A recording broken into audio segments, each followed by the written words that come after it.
ಪರಿಚಯ sir. Sir ನಮಸ್ತೆ. ನನ್ನ ಹೆಸರು ವಿನಯ್ ಅಂತ. ನಾನು ಮೂಲತಃ ಮನೆನಹಳ್ಳಿ ಚೆಕ್ ಪೋಸ್ಟ್ ಅಂತ ಹುಣಸೂರು ರೋಡಲ್ಲಿ ಸಿಗುತ್ತೆ. ಈಗ ವಿಜಯನಗರ 4 ಸ್ಟೇಜಲ್ಲಿ ವಾಸಿಯಾಗಿದ್ದೀನಿ. ನಮ್ಮ ತಂದೆ ಹೆಸರು ಚೆಲುವೇಗೌಡ ಅಂತ. ಈಗಲೂ ರೈತರಾಗಿದ್ದಾರೆ. ಸೊ ನನ್ನ ಶ್ರೀಮತಿ ನಿಶ್ಚಿತಾ ಅಂತ. ನನಗೆ 2 ಮಕ್ಕಳಿದ್ದಾರೆ. ಒಬ್ಬಳ ಹೆಸರು ನೈರಾ, ಇನ್ನೊಬ್ಬಳ ಹೆಸರು ವಿಭಿನ್ ಅಂತ. ತಾವು ಕೂಡ ಒಬ್ರು ಕ್ಲೀನರ್ ಆಗಿದ್ದು ಅಂತ ಕೇಳ್ಪಟ್ಟು, ಹೌದು. ಅದು ಹೇಗೆ ಸರ್? ಅದ್ರ ಬಗ್ಗೆ ಒಂಚೂರು ಹೇಳ್ತೀರಾ? ಇದ್ರಲ್ಲಿ ಬೇಸಿಕಲಿ ನಾನು 9ನೇ ಕ್ಲಾಸ್ ಫೇಲ್ ಆದಾಗ ಮನೇಲಿ ಹೊಡೆದ್ರು ಅಂತ ಮನೆ ಬಿಟ್ಟು ಆಚೆ ಹೋಗಿದ್ದು. ಆವಾಗ ಕ್ಲೀನರ್ ಕೆಲಸ ಮಾಡಿದ್ದೀನಿ, ಜೀಪ್ ಓಡಿಸಿದ್ದೀನಿ, ಆಟೋ ಓಡಿಸಿದ್ದೀನಿ, ಲಾರಿಲಿ ಕ್ಲೀನರ್ ಕೆಲಸ ಮಾಡಿದ್ದೀನಿ. ಮತ್ತು ಬಾಂಬೆಗೆ ಹೋಗಿ ಲೋಟನೂ ತೊಳೆದಿದ್ದೀನಿ. ಆಮೇಲೆ ಮತ್ತೆ ಲಾರಿ ಕ್ಲೀನರ್ ಕೆಲಸ ಸೇರಿಕೊಂಡು ಇಟಾಚಿ ಕ್ಲೀನರ್ ಮಾಡಿ ಕೊನೆ ಡ್ರೈವರ್ ಆದಮೇಲೆ ಒಂದೇ ಕಂಪ್ನಿಲಿ 5 ವರ್ಷ ಕೆಲಸ ಮಾಡಿ ಮತ್ತೆ ಅದೇ ಕಂಪ್ನಿಲಿ ಒಂದು ಲಾರಿ ಪರ್ಚೇಸ್ ಮಾಡಿದೆ ಸರ್. ಯಾವಾಗ ಪರ್ಚೇಸ್ ಮಾಡಿದ್ದು ಸರ್? ಸರ್ ನಾನು ಪರ್ಚೇಸ್ ಮಾಡಿದ್ದು 2011ರಲ್ಲಿ. ಈಗಲೂ ಕೂಡ ಲಾರಿ ತಮ್ಮ ಹತ್ರ ಇದೆಯಾ? ಇದೆ ಸರ್. ಜೊತೆಗೆ ಮಣಿಕಂಠ ಅನ್ನೋದನ್ನೇ ತಾವೊಂದು ಕಂಪ್ನಿ ಮಾಡಿದಿರಾ, ಅದು ಹೇಗೆ ಇದಾಯ್ತು ಸರ್? ಅದು ಸರ್ ಮಣಿಕಂಠ ಅನ್ನ ನನ್ನ ಆರಾಧ್ಯ ದೈವ ಅದು. ಸೊ ಅಯ್ಯಪ್ಪ ಸ್ವಾಮಿನೇ ನನಗೆಲ್ಲ ಪ್ರೇರಣೆ. ಇಲ್ಲಿವರೆಗೂ ನಾನು ಬಂದು ಏನು ಕೆಲಸ ಮಾಡ್ತಾ ಇದ್ದೀನಿ, ಇಲ್ಲಿವರೆಗೂ ಕೂತ್ಕೊಂಡು ಮಾತಾಡ್ತಾ ಇದ್ದೀನಿ, ಇದಕ್ಕೆಲ್ಲ ನನಗೆ ಪ್ರೇರಣೆನೇ ಅಯ್ಯಪ್ಪ ಸ್ವಾಮಿ ಸರ್. ಈಗ ಎಷ್ಟು ಜನಕ್ಕೆ ತಾವು ಉದ್ಯೋಗ ನೀಡಿದ್ದೀರಾ ಸರ್? ಸರ್ ಈಗ ನನ್ನ ಹತ್ರ ಒಂದು 70 ಜನ ಇದ್ದಾರೆ ಸರ್. ಒಂದು 50 ಲಾರಿ ಇದೆ, ಒಂದು 55 ಜನ ಡ್ರೈವರ್ಸ್ ಇದ್ದಾರೆ, ಮತ್ತೆ ಒಂದು 15 ಜನ ಆಫೀಸರ್ ವರ್ಕ್ ಎಲ್ಲ, ಮತ್ತೆ ಕಾಸ್ಬಾದಲ್ಲಿ 1 ಜನ ಕೆಲಸ ಮಾಡ್ತಾರೆ. ಮಲ್ಟಿಪಲ್ ಬಿಸ್ನೆಸ್ ಇದೆ ಸರ್. ತುಂಬಾ ದೊಡ್ಡ ಬಿಸ್ನೆಸ್ ಏನಿಲ್ಲ, 1-2-3 ಬಿಸ್ನೆಸ್ ಮಾಡ್ತಾ ಇದ್ದೀನಿ. ಒಂದು ಎಕೋಲೆಕ್ಸ್ ಟೆಕ್ನಾಲಜಿ ಅಂತ ಒಂದು ಕಂಪ್ನಿ ಸ್ಟಾರ್ಟ್ ಮಾಡಿದ್ದೀನಿ. ಆ ಕಂಪ್ನಿಲಿ ನಮ್ದು ಟ್ರಾನ್ಸ್ಪೋರ್ಟ್ ಎಲ್ಲ ನಡೆಯುತ್ತೆ. ಒಬ್ಬ ಡ್ರೈವರ್ ಆಗಿದ್ದರು, ಒಬ್ಬ ಕ್ಲೀನರ್ ಆಗಿದ್ದವರು ಈ ಮಟ್ಟದಲ್ಲಿ ಬೆಳೆಯೋಕ್ಕೆ ಪ್ರೇರಣೆ ಯಾರು ಸರ್? ಪ್ರೇರಣೆ ನಮ್ಮ ಅಯ್ಯಪ್ಪ ಸ್ವಾಮಿ ಸರ್. ಅಯ್ಯಪ್ಪ ಸ್ವಾಮಿ ಆಶೀರ್ವಾದದಿಂದನೇ ಇಲ್ಲಿವರೆಗೂ ಬಂದಿರೋದು. ನಾನು ಕ್ಲೀನರ್ ಕೆಲಸ ಮಾಡ್ಬೇಕಾದ್ರೆ ಒಬ್ಬ ಮುಸ್ಲಿಂ ಹತ್ರ ನಾನು ಅವನ ಹತ್ರ ಗೈಡೆನ್ಸ್ ತಗೊಂಡಿದ್ದು, ಅವ್ರು ನಮಗೆ ಬುದ್ಧಿ ಮಾತು ಹೇಳ್ಕೊಟ್ಟಿದ್ದು, ಆ ಪ್ರೇರಣೆ ನನ್ನ ಇಲ್ಲಿ ಗಂಟ ಬೆಳೆಸ್ಬೇಕು. ಈಗಲೂ ಅವ್ರನ್ನ ನೆನೆಸ್ಕೋತೀರಾ ನೀವು? ಸರ್ ಅವ್ರು ನಾನು ನೆನ್ಸ್ಕೋತೀನಿ ಸರ್. ನಡೆದು ಬಂದ ದಾರಿನ ಯಾವತ್ತೂ ಮರಿಬಾರ್ದು. ಹಾಗೇನೆ ಅವ್ರನ್ನ ನೆನ್ಸ್ಕೋತೀನಿ. ಅವರು ಒಬ್ರು ಮುಸ್ಲಿಂ ಆಗಿದ್ರು. ನನ್ನಲ್ಲಿ ಜಾತಿ ಭೇದ ಅಂತದ್ದು ಯಾವುದಿಲ್ಲ ಸರ್. ನನ್ನ ಹತ್ರ ಎಲ್ಲ ಜಾತಿಯವರು ಇದ್ದಾರೆ, ಎಲ್ಲ ಜಾತಿಯವ್ರನ್ನ ಪ್ರೀತಿ ಮಾಡ್ತೀವಿ. ನಮ್ಮ ಜಾತಿ ಏನಿದ್ರು ನಮ್ಮ ಮನೆ ಒಳಗಡೆ ಸೀಮಿತವಾಗಿರ್ಬೇಕಂತ ನಾನು ಹಂಬಲಿಸೋನು ಸರ್. ಉದ್ಯೋಗದಲ್ಲಿ ಅದೇನು ಜಾತಿನೂ ಬರಲ್ಲ ಅಂತ ಯಾವುದೇ ಜಾತಿ ಭೇದ ಭಾವ ಆ ಥರ ಯಾವ್ದು ನೋಡಲ್ಲ ಸರ್. ನನ್ನ ಹತ್ರ ಎಲ್ಲಾ ಕ್ಯಾಸ್ಟ್ ಅವರು ಕೆಲಸ ಮಾಡ್ತಾರೆ ಸರ್. ನಾನು ಮನೆಯಿಂದ ಆಚೆ ಬರ್ಬೇಕಾದ್ರೆ ಜಾತಿನ ಬಿಟ್ಟು ಬರ್ತೀನಿ ಸರ್. ಮನೆ ಒಳಗಡೆ ನನ್ನ ಜಾತಿನೂ ನನಗೆ ಹೆಚ್ಚೆ, ಅದು ನನ್ನ ಮನೆ ಒಳಗೆ ಇರ್ಬೇಕು ಹೊರತು ನನ್ನ ಮನೆಯಿಂದ ಆಚೆ ಇರಬಾರ್ದು ಸರ್. ನಾನು ಹೇಳ್ಬೇಕಂದ್ರೆ ಇವತ್ತು ಅನ್ನದಾನ ಮಾಡಕ್ಕೆ ಏನ್ ಪ್ರೇರಣೆ ಅಂದ್ರೆ, ನಮ್ಮ ಅಪ್ಪ ನಮಗೆ ತುಂಬಾ ಕಷ್ಟಪಟ್ಟು ಸಾಕಿದ್ದಾರೆ. ನಮ್ಮಪ್ಪ ಏನಂದ್ರೆ ವಾಚ್ಮೆನ್ ಕೆಲಸ ಮಾಡಿ ಮತ್ತೆ ರೈತರ ಕೆಲಸ ಮಾಡಿ ಅವ್ರಿಗೆ ಊಟ ಇಲ್ದೇನು ಕೂಡ ನಮ್ಗೆ ಊಟ ಹಾಕಿ ಸಾಕಿದ್ದಾರೆ. ಬಟ್ ನಾನು ಒಂದೇನಕ್ಕೆ ಹೇಳಕ್ ಇಷ್ಟಪಡ್ತೀನಿ ಅಂದ್ರೆ, ಯಾರು ಕೂಡ ಅನಾಥಾಶ್ರಮ ವೃದ್ಧಾಶ್ರಮಕ್ಕೆ ಅಪ್ಪ ಅಮ್ಮನ ಸೇರಿಸ್ಬೇಡಿ. ಚಿಕ್ಕದ್ರಿಂದ ನಿಮ್ಮನ್ನ ಇಷ್ಟು ಲೆವೆಲ್ ಬೆಳೆಸಿರ್ತಾರೆ, ಅದರಿಂದ ಕೈ ಮುಗಿ ಕೇಳ್ಕೊತೀನಿ. ಅಪ್ಪ ಅಮ್ಮನಿಗೆ ಯಾರು ಬೆಲೆ ಕೊಡ್ತಾರೆ ಸರ್, ಇವತ್ತು ಅವರು ನಿಜವಾಗ್ಲೂ ತುಂಬಾ ಎತ್ತರಕ್ಕೆ ಬೆಳಿತಾರೆ. ಯಾಕೆಂದ್ರೆ ನಾವು ಬೆಳಿಬೇಕಾದ್ರೆ ತುಂಬಾ ಕಷ್ಟ ಕೊಟ್ಟು ಬಂದಿರ್ತೀವಿ ಅವ್ರಿಗೆ. ಅವ್ರು ದೊಡ್ಡವರಾದ್ಮೇಲೆ ಅವ್ರು ನಮ್ಗೆ ಏನೋ ಮಾತಾಡ್ತಾರೆ ಅಂದ್ಬಿಟ್ಟು ಅವ್ರನ್ನ ದೂರ ಮಾಡೋದು, ಇದು ನಿಜವಾಗ್ಲೂ ನಮ್ಮ ಸಮಾಜದಲ್ಲಿ ಇದು ನಿಜವಾಗ್ಲೂ ಒಳ್ಳೇದಲ್ಲ. ದಯವಿಟ್ಟು ಅಪ್ಪ ಅಮ್ಮನ ಗೌರವಿಸಿ, ಅಪ್ಪ ಅಮ್ಮನ ಪ್ರೀತಿಸಿ, ಅಪ್ಪ ಅಮ್ಮನ ಆಶೀರ್ವಾದ ತಗೊಂಡು ನೀವೇನೇ ಕೆಲಸ ಮಾಡಿ, ಅದು ತುಂಬಾ ಎತ್ತರಕ್ಕೆ ತಗೊಂಡೋಗುತ್ತೆ. ನಾನು ಈಗ ಮಣಿಕಂಠ ಫೌಂಡೇಶನ್ ಅಂತ ಮಾಡಿದಾಗ ಲಾಸ್ಟ್ 2 ಇಯರ್ಸ್ ಬ್ಯಾಕೆ ನಾನು ಮಾಡಬೇಕಿತ್ತು. ನಮ್ಮ ಅಪ್ಪ ಅಮ್ಮ ಅಪೋಸ್ ಮಾಡಿದ್ರು. ಕೋಟಿ ಸಂಪಾದನೆ ಮಾಡೋರೆ ಅನ್ನದಾನ ಮಾಡೋಕ್ಕಾಗಲ್ಲ, ನೀನು ಏನೋ ಒಂದು ಅಷ್ಟಿಷ್ಟು ಅಂತ ಸಂಪಾದನೆ ಮಾಡ್ತಾ ಇದೀಯಾ, ನಿನಗೆ ಯಾಕೆ ಬೇಕು ಅಂತ ಅವ್ರು 2 ವರ್ಷದಿಂದನೇ ಅಪೋಸ್ ಮಾಡಿದ್ರು. ಬಟ್ ನನ್ನ ಪ್ರಯತ್ನ ಬಿಡಲಿಲ್ಲ. ಅವ್ರಿಗೆ ಕನ್ವಿನ್ಸ್ ಮಾಡಿ ಕೊನೆಗೆ ಲಾಸ್ಟ್ಗೆ ಒಂದಿನ ಒಪ್ಕೊಂಡ್ರು. ಆಯಿತು, ನೀನು ಇಷ್ಟು ಮಾಡ್ಬೇಕಂತ ನೀನು ನಂಬಲ್ತಾ ಇದೆ ಅಂದರೆ ಮಾಡು, ಪರವಾಗಿಲ್ಲ ಅಂತ ಹೇಳಿದ್ರು. ಆದರೆ ಓಪನಿಂಗ್ ದಿವಸದಲ್ಲಿ ನಮ್ಮ ಪದ್ಮಶ್ರೀ ಪ್ರಶಸ್ತಿ ಮಂಜಮ್ಮ ಜೋಗತಿ ಅವ್ರು ನಾನು ಕರ್ಸೋದು. ನಂದು ಯಾವುದೇ ಕಂಪ್ನಿ ಓಪನ್ಗೂ ಅವ್ರನ್ನೇ ಕರ್ಸೋದು. ಅವ್ರು ಬಂದಾಗ ಅವರು ಒಂದು 4 ಮಾತು ಹೇಳಿದ್ರು ನನ್ನ ಬಗ್ಗೆ, ಇಂಥ ಮಗನಿದ್ದಿರೋದು ನೀವೇ ಪುಣ್ಯವಂತರು ಅಂತ. ಆದರೆ ಆವತ್ತೊಂದು ದಿನ ನಮ್ಮ ಅಪ್ಪ ಅಮ್ಮ ಶಪಥ ಮಾಡ್ತಾರೆ, ಇವತ್ತಿಗೆ ನಾವು ಬದುಕಿದ್ದು ಸಾರ್ಥಕ ಆಯಿತು. ನೀನು ಈ ಮಣಿಕಂಠ ಫೌಂಡೇಶನ್ ಅಂತ ಏನು ಅನ್ನದಾನ ನಡೆಸ್ತಾ ಇದೆಯಾ, ಇದನ್ನ ಯಾವುದೇ ಕಾರಣಕ್ಕೂ ಬಿಡಬೇಡ, ಎಷ್ಟೇ ಕಷ್ಟ ಬಂದರೂ ಕೂಡ ನಡೆಸ್ಕೊಂಡು ಹೋಗು ಅಂತ ಅಪ್ಪ ಅಮ್ಮ ಅವತ್ತು ನನಗೆ ಧೈರ್ಯ ತಗೋರು. ಹಸ್ತವ್ರಿಗೆ ಇನ್ನೊಬ್ರು ಹಸ್ತದ್ದು ಬೆಲೆ ಗೊತ್ತಾಗದು ಸರ್. ತಾವೀಗ ಮಾತಾಡ್ಬೇಕಾದ್ರೆ ಕಣ್ಣಲ್ಲಿ ನೀರು ಹಾಕಿದ್ರೆ, ಯಾಕಂದ್ರೆ ಅನ್ನದ ಬಗ್ಗೆ ಅಷ್ಟು ಅಂತೇಳಿ. ಈಗ ಎಲ್ಲ ಕಡೆ ಚೆಲ್ತಾ ಇದ್ರೆ, ಈಗ ಊಟ ಬೇಡ ಅಂತ ಬಿಸಾಕ್ತಾರೆ. ಅದ್ರ ಬಗ್ಗೆ ಏನ್ ಹೇಳ್ತೀರಾ ಸರ್ ನೀವು? ಸರ್ ನಿಜವಾಗ್ಲೂ ಒಂದು ಹಗಲು ಅನ್ನ ಬೆಳೆಯೋದಿಕ್ಕೆ ರೈತ 6 ತಿಂಗಳು ಕಷ್ಟಪಡ್ತಾನೆ.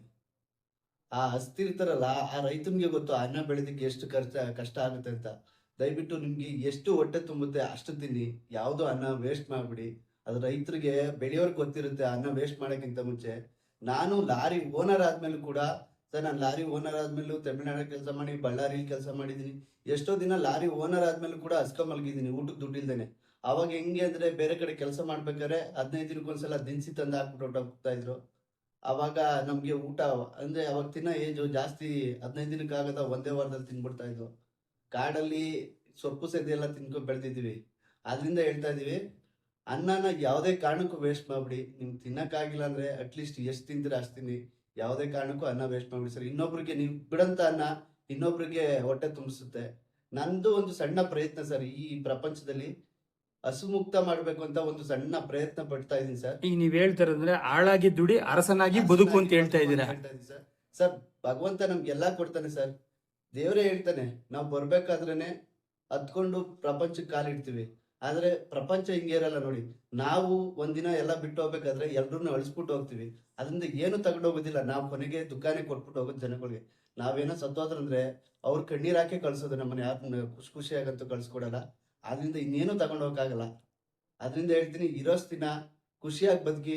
ನೀವು 1000 ರೂಪಾಯಿ ದುಡಿದ್ರಾ, ನಂದಲ್ಲ ಅಂತ 100 ರೂಪಾಯಿನ ಬೇರೆಯವ್ರಿಗೆ ದಾರಿ ಮಾಡ್ಕೊಡಿ. ಅವಾಗ ಎಲ್ಲಾರ ಬದುಕು ಹಸನಾಗುತ್ತೆ ಸರ್. ಕೊನೆಗೆ ಬೇರೆಯವ್ರ ದಾರಿ ಆಗಿಲ್ಲ ಅಂದ್ರು ಆ 100 ರೂಪಾಯಿ ಮಾಡ್ಕೋದು ಕೊನೆಗೆ ನಿಮ್ಗೆ ಯಾವ್ದಾರ ಒಂದ್ ದಿನಕ್ಕೆ ಅದು ನಿಮ್ಗೆ ಯೂಸ್ ಆಗುತ್ತೆ. ಪ್ರತಿದಿನ ಎಷ್ಟು ಜನಕ್ಕೆ ತಾವು ಅನ್ನದಾನ ಮಾಡ್ತಾ ಇದ್ರ ಸರ್? ಪ್ರತಿದಿನ ಒಂದು 500 ಜನ ಊಟ ಮಾಡ್ತಾರೆ ಸರ್. ಎಲ್ಲೆಲ್ಲಿಂದ ಬರ್ತಾರೆ ಸರ್? ಸರ್, ನನ್ನ ಈಗ ಬರ್ತಾ ಇರೋದೆಲ್ಲ 90% ಜನಗಳು ಕೂಲಿ ಕಾರ್ಮಿಕರೇ ಸರ್.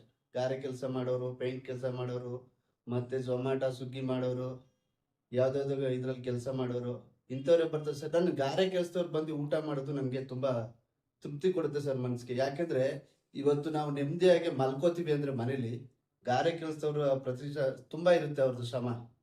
ಈಗ ನಮ್ಮ ದೇಶದಲ್ಲಿ ಹೆಂಗೆ ಸೈನಿಕರು ಕಾಯ್ದಾಗ ನಾವು ಇಲ್ಲಿ ಒಳಗಡೆ ನೆಮ್ಮದಿಯಾಗಿರ್ತೀವಿ, ನಾವು ಮನೇಲೂ ಕೂಡ ನೆಮ್ಮದಿಯಾಗಿ ಮಲ್ಕೋಬೇಕಂದ್ರೆ ಗಾರೆ ಕೆಲಸದವ್ರದ್ದು ಶ್ರಮ ತುಂಬಾ ಇರುತ್ತೆ. ಅವ್ರು ಬಂದು ಊಟ ಮಾಡೋದು ನಂಗೆ ಮನ್ಸಿಗೆ ತುಂಬಾ ತೃಪ್ತಿ ಕೊಡುತ್ತೆ ಸರ್. ಇದಕ್ಕೆಲ್ಲ ಇನ್ನೂ ಒಂದ್ ಹೇಳ್ತಾರೆ, ಅವ್ರು ಏನ್ ಹೇಳ್ತಾರೆ ಅಂದ್ರೆ, ನಾವು ಬೆಳಿಗ್ಗೆ ತಿಂಡಿ ಲೇಟ್ ಆಗುತ್ತೆ ಅಂತ ಅರ್ಧಂಬರ್ಧ ತಿನ್ಕೊಂಡ್ ಬಂದ್ಬಿಡ್ತೀವಿ. ಮಧ್ಯಾಹ್ನ ಹೋಟ್ಲಿಗೆ ಹೋದ್ರೆ ಒಂದ್ ರೈಸ್ ತಗೋತೀವಿ, ಇನ್ನಾಫ್ ರೈಸ್ ತಗೊಂಡ್ರೆ 30 ರೂಪಾಯಿ ಕೇಳ್ತಾರಲ್ಲಪ್ಪ ಅಂದ್ಬಿಟ್ಟು ಅರ್ಧಂಬರ್ಧ ತಿನ್ಕೊಂಡು ಹೋಗಿ ಮತ್ತೆ ನಾವು ಹೊಟ್ಟೆ ತುಂಬಾ ಊಟ ಮಾಡೋದು ರಾತ್ರಿ ಮಲ್ಕೋಬೇಕಾದ್ರೆ ಅಷ್ಟೇನೆ ಅಂತ ಹೇಳ್ತಾರೆ. ಆದ್ರೆ ನೀವು ಎಷ್ಟು ಸಲ ಅನ್ನ ಕೇಳಿದ್ರು ಹಾಕೊಡ್ತೀರಾ, ಹೊಟ್ಟೆ ತುಂಬಾ ಊಟ ಕೊಡ್ತೀರಾ, ನಿಮ್ಮ ಬದುಕು ತಣ್ಣಗಿರ್ಲಿ ಅಂತ ಆಚರಿಸ್ತಾರಲ್ಲ ಸರ್. ಇದ್ರ ಮುಂದೆ ಎಂತ 1000 ಕೋಟಿ ಬಿಸ್ನೆಸ್ ಮಾಡಿದ್ರು ಇಷ್ಟು ಖುಷಿ ನನ್ಗೆ ಕೊಡಲ್ಲ ಸರ್. ಈಗ ಎಲ್ಲೋ ಒಂದ್ ಕಡೆ ಈ ತರ ಎಲ್ಲ ತಾವು ಅನ್ನದಾನ ಮಾಡ್ತಾ ಇದ್ದೀರಾ. ನಿಮ್ಗೆ ಜೊತೆಗೆ ತಮ್ಮ ಆಫೀಸಲ್ಲಿ ನೋಡಿದೆ ಪುನೀತ್ ರಾಜ್ಕುಮಾರ್ ಫೋಟೋ ಇಟ್ಕೊಂಡಿದ್ದೀರಾ, ಮತ್ತೆ ಶಿವಕುಮಾರ್ ಸ್ವಾಮಿಗಳು ಫೋಟೋ ಇಟ್ಕೊಂಡಿದ್ದೀರಾ ಸರ್. ಪುನೀತ್ ರಾಜ್ಕುಮಾರ್ ತಮ್ಗೆ ಪ್ರೇರಣೆ ಏನಾರು ಆದ್ರ ಸರ್? ಅವ್ರನ್ನ ಒಂದ್ಸಲ ನಾನು ಭೇಟಿ ಮಾಡಿದೆ. ಬಟ್ ಅವರು ಸಮಾಜಕ್ಕೆ ಎಷ್ಟು ಗೌರವ ಕೊಡ್ತಾರೆ ಅಂದ್ರೆ ಅವರಿಂದ ಕಲಿಯೋದು ತುಂಬಾ ಐತೆ ಸರ್. ಆ ಭಗವಂತ ಆದ್ರೆ ಬೇಗ ಕರ್ಕೊಬಿಟ್ಟ. ಬಟ್ ಅವರಿಂದ ಕಲಿಯಂತದ್ದು ಅವ್ರು ಏನ್ ಹೇಳ್ತಾರೆ ಅಂದ್ರೆ, ಬಲ್ಗೈಲಿ ಮಾಡಿದ್ದು ಎಡಗೈಗೆ ಗೊತ್ತಾಗ್ಬಾರ್ದು ಅಂತ ಹೇಳ್ತಾರೆ. ಬಟ್ ಅವ್ರು ಮಾಡಿರೋ ಕಾರ್ಯಗಳೆಲ್ಲ ನೆನ್ಸ್ಕೊಂಡ್ರೆ ಸರ್, ಜೀವನದಲ್ಲಿ ಎಲ್ಲ ಏನೇ ಸಂಪಾದನೆ ಮಾಡಿದ್ರು ನಶ್ವರ ಅನ್ಸುತ್ತೆ ಸರ್. ಈಗ ಸಿದ್ಧಗಂಗಾ ಶ್ರೀಗಳು ಹೇಳಿದ್ರಿ, ಅವ್ರು ಎಷ್ಟು ಜನಕ್ಕೆ ವಿದ್ಯೆ ಕೊಟ್ಟಿದ್ದಾರೆ, ಆಮೇಲೆ ಊಟ ಕೊಟ್ಟಿದ್ದಾರೆ. ಹಸ್ತವ್ರಿಗೆಲ್ಲ ಎಷ್ಟು 1000 ಜನಗಳು ಅಲ್ಲಿಂದ ಬದುಕೋಗಿದ್ದಾರೆ ಸರ್. ಅವರ ಹಾಕಂತ ದಾರಿಲಿ ನಾವು ನಡ್ಕೊಂಡು ಹೋಗಿದ್ರೆ ಸಮಾಜ ನಿಜವಾಗ್ಲೂ ಒಂದು ಉತ್ತಮ ರೀತಿಗೆ ಇರುತ್ತೆ ಸರ್. ತಾವೇ ಕೂಡ ಕೇಳ್ಬಂದು ಅಲ್ಲೇ ಊಟ ಮಾಡ್ತೀರಂತೆ. ಈಗ ಮನೆಯಲ್ಲಿ ತಮಗೂ ಫ್ಯಾಮಿಲಿ ಎಲ್ಲ ಇದಾರೆ, ಅವರೆಲ್ಲ ಬಿಟ್ಬಿಟ್ಟು ಇಲ್ಲಿ ಯಾಕೆ ಸರ್ ಊಟ ಮಾಡ್ತೀರಾ? ಸರ್, ನಾವು ಏನ್ ಮಾಡ್ತಾ ಇದೀವಿ, ಏನ್ ಜನಕ್ಕೆ ಕೊಡ್ತಾ ಇದೀವಿ ಅಂತ ಅದನ್ನ ನಾವು ತಿಂದಾಗ್ಲೇ ಸರ್ ಗೊತ್ತಾಗೋದು. ಜನಕ್ಕೆ ಒಳ್ಳೇದ್ ಕೊಡ್ತಾ ಇದೀವ, ಕೆಟ್ಟದ್ ಕೊಡ್ತಾ ಇದೀವ, ಅದನ್ನ ನಾವು ಜನಗಳಿಗೂ ನಾವು ತಿಂದಾಗ್ಲೇನೆ ಅದ್ರಲ್ಲಿ ಏನಾರ ಕೊರತೆ ಇದ್ರೆ ಅದನ್ನ ಸರಿಪಡಿಸ್ಕೊಳ್ಳೋದಕ್ಕೆ ನಾವು ಏನ್ ಕಲಿಯೋದು ತುಂಬಾ ಇರುತ್ತೆ ಸರ್. ಮರಕ್ಕಿಂತ ಮರ ದೊಡ್ಡದು ಅಂತ ಹೇಳ್ತಾರೆ. ಆದ್ರಿಂದ ನಾನು ಅಲ್ಲಿ ಖುದ್ದಾಗಿ ಊಟ ಮಾಡಿದ್ರೆ ಏನಾರು ಹೆಚ್ಚು ಕಡಿಮೆ ಆಗಿದ್ರೆ ನೆಕ್ಸ್ಟ್ ಸರಿ ಮಾಡ್ಕೊಳ್ಳೋದಕ್ಕೆ ಒಂದು ಇದಾಗುತ್ತೆ ಅಂತ ನಾನು ಖಂಡಿತ ಮೈಸೂರಲ್ಲಿ ಇದ್ರೆ ನಾನು ಅಲ್ಲೇ ಹೋಗಿ ನಾನೇ ಖುದ್ದಾಗಿ ಊಟ ಬಡಿಸ್ತೀನಿ ಸರ್. ನಾನೇ ಪ್ಲೇಟು ಕೂಡ ತೊಳಿತೀನಿ, ಲೋಟನೂ ತೊಳಿತೀನಿ, ಅಡಿಗೆನೂ ಮಾಡಕ್ ಬರುತ್ತೆ. ಬಟ್ ಸಮಯ ಅಭಾವ ಇರೋದ್ರಿಂದ ಅಡಿಗೆ ಮಾಡೋದಕ್ಕೆ ಒಬ್ರು ಒಳ್ಳೆ ಭಟ್ರು ಸಿಕ್ಕಿದ್ದಾರೆ. ಅವ್ರ ಕೈ ರುಚಿ ಅಂತೂ ತುಂಬಾ ಚೆನ್ನಾಗಿ ಮಾಡ್ತಾರೆ. ನೀವು ಬಂದವ್ರು ನಾವು ಊಟ ಮಾಡಿದವ್ರು ಕೇಳ್ಬೋದು ಹೆಂಗಿರುತ್ತೆ ಊಟ ಅಂತ. ಸೊ ಆ ಟೇಸ್ಟ್ನೇ ನಾನು ಯಾವಾಗ್ಲೂ ಮುಂದೆ ನಡ್ಸ್ಕೊಂಡು ಹೋಗೋದಕ್ಕೋಸ್ಕರ ನಾನು ಅಲ್ಲೇ ಊಟ ಮಾಡ್ತೀನಿ. ಎಲ್ಲೋ ಒಂದ್ ಕಡೆ ನಿಮ್ ತಂದೆ ತಾಯಿಗೆ ಅವತ್ತು ಬೇಡ ಅಂತ ಹೇಳ್ತಿದ್ರು, ಬಟ್ ಇವತ್ತು ಈ ಕಾರ್ಯ ಮಾಡ್ತಿರೋದಕ್ಕೆ ಅವ್ರಿಗೆ ಏನ್ ಹೇಳಕ್ ಇಷ್ಟಪಡ್ತೀರಾ ಸರ್? ಇಲ್ಲಿ ಇವತ್ತಿನ ದಿನ ನಾನು ಹೇಳಕ್ ಏನ್ ಇಷ್ಟಪಡ್ತೀನಿ ಅಂದ್ರೆ, ನಿಮ್ಮ ಮಗನಾಗಿ ಹುಟ್ಟಿದ್ಕೆ ಇವತ್ತು ನಾನು ಸಾರ್ಥಕ ಆಯ್ತು ಅಂತ ಹೇಳ್ಕೊತೀನಿ. ಕೊನೆಗೆ ಅವ್ರ ಒಪ್ಪಿಗೆ ಇಲ್ದೇನೆ ಈ ಕಾರ್ಯ ಮಾಡಕ್ ಆಗ್ತಿರ್ಲಿಲ್ಲ. ಅವ್ರ ಕೊನೆಗೆ ಒಪ್ಪಿಗೆ ಕೊಟ್ಟು, ಅವ್ರ ಧೈರ್ಯ ಕೊಟ್ಟು, ಎಷ್ಟೇ ಕಷ್ಟ ಆದ್ರೂ ಪರವಾಗಿಲ್ಲ, ಏನೇ ಆದ್ರೂ ಪರವಾಗಿಲ್ಲ, ನೀನ್ ಮಾಡುವಂತ ನನ್ ಬೆನ್ನೆಲುವಾಗಿ ನಿಂತ್ಕೊಂಡ್ರಲ್ಲ, ಇವತ್ತಿನ ದಿನ ಅವ್ರಿಗೆ ಕೈ ಮುಗಿಯೋದಕ್ಕೆ ಇಷ್ಟಪಡ್ತೀನಿ ಸರ್. ಈಗ ತಮ್ಮ ಜೊತೆಗೆ ಸಹಕರಿಸಿದಂತ ತಮ್ಮ ಶ್ರೀಮತಿ ಮಕ್ಳಿದ್ರೆ ಅವ್ರಿಗೆಲ್ಲ ಟೈಮ್ ಯಾವ ರೀತಿ ಸ್ಪೆಂಡ್ ಮಾಡ್ತೀರಾ ಸರ್ ಅವ್ರ ಜೊತೆ? ಸರಿ, ಅವರು ಅಡ್ಜಸ್ಟ್ ಮಾಡ್ಕೊಬಿಟ್ಟಿದ್ದಾರೆ ಸರ್. ಅವರು ಇದೇ ತರ ಮನಸ್ಥಿತಿ. ಅವರು ಆಯ್ತು 4 ದಿನ ಬರ್ತೀವಿ, ಹೋಗ್ತೀವಿ, ಇರ್ತೀವಿ, ಇರಿಸ್ತೀನ 4 ಜನಕ್ಕೆ ಹೆಲ್ಪ್ ಆಗ್ಲಿ ಅಂತ ಅವರು ಇದ್ದಾರೆ. ನಾನು ಫ್ರೀ ಸಿಕ್ದಾಗೆಲ್ಲ ಸರ್ ಆಲ್ಮೋಸ್ಟ್ ಮನೇಲೇ ಇರೋದಕ್ಕೆ ಪ್ರಯತ್ನ ಪಡ್ತೀನಿ. ನಾನು ಇವತ್ತು ಕೂಡ ಬೆಳಿಗ್ಗೆ ಹೊತ್ತು ನನ್ನ ಮಕ್ಳಿಗೆ ನಾನೇ ಸ್ನಾನ ಮಾಡಿಸ್ತೀನಿ, ನಾನೇ ಸ್ಕೂಲಿಗೆ ರೆಡಿ ಮಾಡ್ತೀನಿ. ಅಲ್ಲಿಗೂ ಟೈಮ್ ಕೊಡ್ಬೇಕು ಸರ್. ಮತ್ತೆ ನನ್ನ ಭಗವಂತ ಅಯ್ಯಪ್ಪ ಸ್ವಾಮಿ ನನಗೊಂದು ಒಳ್ಳೆ ಟೀಮ್ ಕೊಟ್ಟಿದ್ದಾನೆ ಸರ್. ನನ್ನ ಹತ್ರ ಇರೋಂಥ ಹುಡುಗರು ಜೊತೆಲಿ ಹುಡ್ತೋದ್ರು ಕೂಡ ಅಣ್ಣ ತಮ್ಮದಿರ್ತಾರ, ತುಂಬಾ ಚೆನ್ನಾಗಿ ಕೆಲಸ ಮಾಡ್ತಾರೆ ಸರ್. ನಾನು ಇವತ್ತು ಆರಾಮಾಗಿ ಕೂತ್ಕೋತಿದ್ದೀನಿ ಅಂದ್ರು ನನ್ನ ಟೀಮೇ ಕಾರಣ ಸರ್. ಪೀಟರ್ ಇರ್ಬೋದು, ದರ್ಶನ್ ಇರ್ಬೋದು, ಮಹೇಂದ್ರ ಇರ್ಬೋದು, ಮತ್ತೆ ಶಂಕರ್ ಇರ್ಬೋದು, ಎಲ್ಲಾರು ಸರ್. ಇವರು ನನಗೆ ಒಡಹುಟ್ಟಿದ್ದಕ್ಕಿಂತ ಅಣ್ಣ ತಮ್ಮದಿಕ್ಕಿಂತ ಹೆಚ್ಚಾಗಿದ್ದಾರೆ ಸರ್. ಇವರೆಲ್ಲ ನನ್ನ ಜೊತೆಲಿ ಇರೋದಕ್ಕೋಸ್ಕರನೇ ನನ್ಗೆ ಇವತ್ತು ಇದೆಲ್ಲ ಮಾಡೋದಕ್ಕೆ ಸಾಧ್ಯ ಆಗಿತ್ತು. ಆಮೇಲೆ ಇನ್ನ ಮುಂದೆ ಏನ್ ಮಾಡ್ಬೇಕು ಅನ್ಕೊಂಡಿದೀನಿ, ಮೈಸೂರಲ್ಲಿ 4 ಕಡೆನೂ ಕೂಡ ಮಾಡ್ಬೇಕಂತ ನನ್ನ ಪ್ಲಾನ್ ನಡೀತಾ ಐತೆ. ಆ ಕಡೆ ಹೋಗಿ ತಾವೇನಾದ್ರು ಸರ್ವೆ ಮಾಡಿದ್ರೆ ಏನಾದ್ರು ಯಾವ ಜಾಗ ಹೌದು ಇದೆ ಸರ್, ಅನ್ನೋದು? ಜಾಗ ಯಾವ ಸಿಗ್ತಾ ಐತೆ, ಅಟ್ಲೀಸ್ಟ್ ಯಾರೋ ಪುಣ್ಯವಂತರು ನಾವು ಜಾಗ ಕೊಡ್ತೀವಿ ನೀವು ನಡ್ಸ್ಕೊಳ್ರಪ್ಪ. ಆಮೇಲೆ ಯಾವ್ದೇ ಫಾಸ್ಟ್ ಫುಡ್ಗೂ ಕೂಡ ಎಫೆಕ್ಟ್ ಆಗ್ಬಾರ್ದು. ಎಲ್ಲಿ ಕಾರ್ಮಿಕರು ನಿಜವಾಗಿದ್ದಾರೆ ಅಂತ ಜಾಗನ ನಾನು ಸರ್ವೆ ಮಾಡ್ತಾ ಇದೀನಿ ಸರ್. ಮೈಸೂರಲ್ಲಿ 4 ಕಡೆ ಮಾಡ್ಬೇಕು ಅಂತ ಪ್ಲಾನ್ ಮಾಡ್ತಾ ಇದೀನಿ. ಅತಿ ಶೀಘ್ರದಲ್ಲೇ 4 ಕಡೆನೂ ಓಪನ್ ಮಾಡ್ತೀನಿ ಸರ್.